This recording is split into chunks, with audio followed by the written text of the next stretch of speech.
nas dores do abandono, nas penas, na aflição.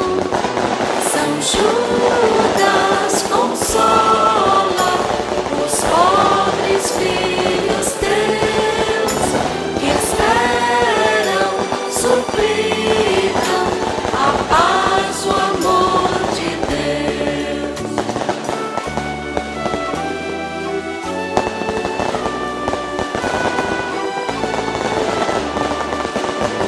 O teu nome esquecido queremos relembrar, torná-lo muito querido, fazê-lo retumbar.